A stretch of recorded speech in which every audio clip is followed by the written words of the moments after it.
The person I thought would be my husband ended up being my greatest lesson. Over a decade ago, I met a man at a friend's party. He escorted my friend's boyfriend. Back then, I was working as a nurse while he was working as the general manager of a branch of a particular bank. After we had a good time in the get together, my friend followed her boyfriend home and he said I should follow him back to his hotel.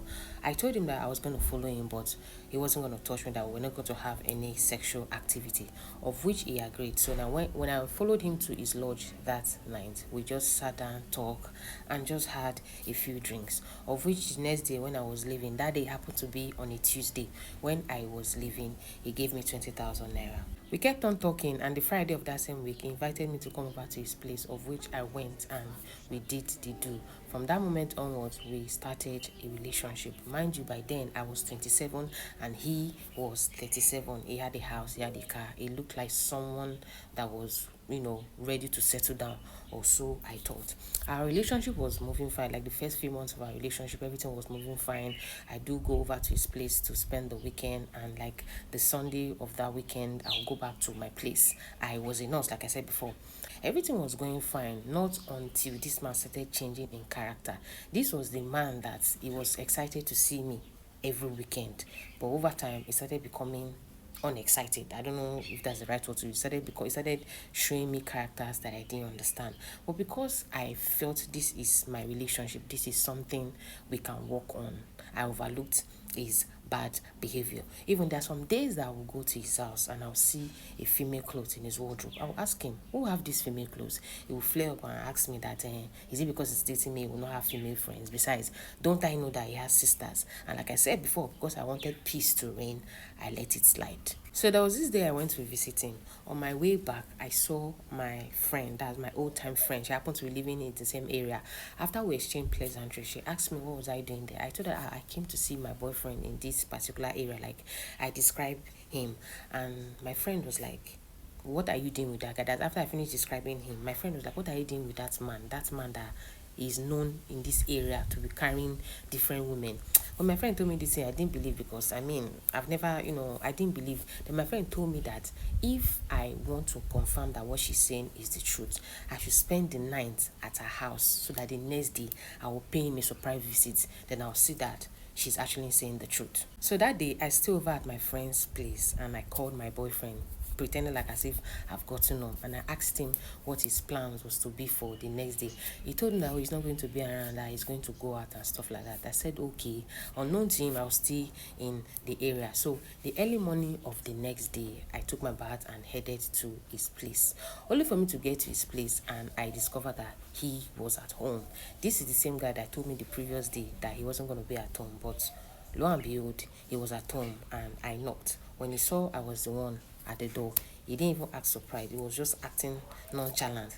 And me, because I was not happy with the way he behaved, I just entered his house and packed my things. I few of my things that's in his house.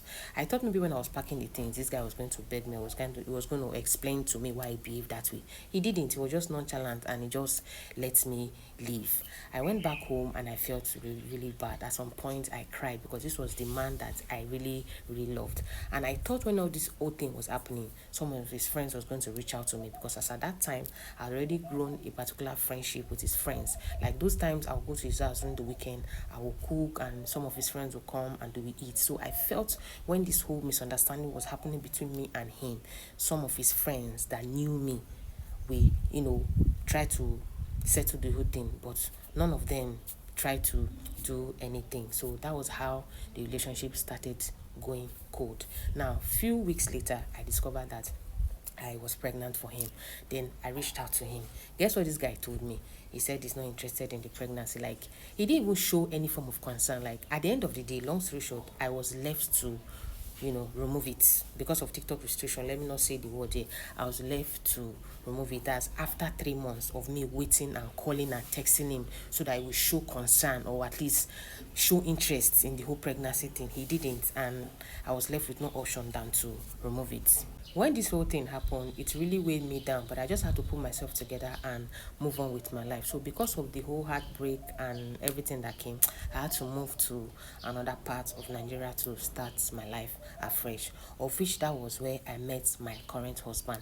When my current husband met me, I didn't even see him as someone that I was going to marry. He didn't, like, the person I had all my hope on that I was going to marry was that my previous boyfriend, because he was 37, he had a house, he had a car, he looked like someone that was ready to settle down. That was what I thought in my head, that okay, a man that is of that age should at least be ready to settle down. But to my greatest disappointment, it wasn't. So that was why when I met my current husband now, when he approached me, I didn't give him face. But long story short, to my greatest surprise, exactly what my current husband said he was going to do, that's what he did. He didn't even take him time safe.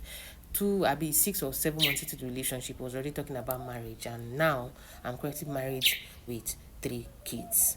These things that happened to me made me realize that a man can be 37, he can be 40, he can be 45, he can have a house, a car, a good source of income, and he's still not ready to settle down. So ladies should not fall into that trap of, oh, it looks like he's ready to settle down, and assume that he's going to marry them until a man opens his mouth and tell you and start to put in the action that is actually ready to settle down. Ladies should not believe what men say or do. Now, guess what I just found out? He's almost in his 50s and he's still yet to marry, and he doesn't have any children. One of his friends reached out to me recently saying that he's now regretting it today, that time that I was pregnant, he would have allowed me birth the baby. In fact, he would have married me.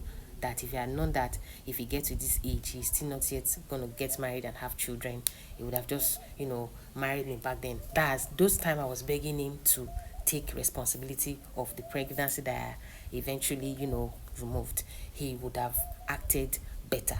But now, it's already too late because I'm married and I have 3 kids. I'm just sharing my story so that, ladies, please, any man you are with, regardless of how it looks like, regardless of how settled it looks in your head, if he doesn't tell you and if he doesn't act according to what he says, don't assume. Don't fall for assumption in your head. Don't get pregnant thinking you can easily to tie a man, because a man that doesn't want to marry you will not marry you, even if you are pregnant for him. This story was sent to me by a follower. Hope you have been able to learn 1 or 2 from it. Ladies, don't assume because he has a car, he has a house, and he's in his late 30s or late 40s. Don't assume because men, they are very funny. Thank you guys so much for watching. To share a story with me, please send me a DM or please send me a message to the email on my bio. I'll see you guys in my next one. Bye.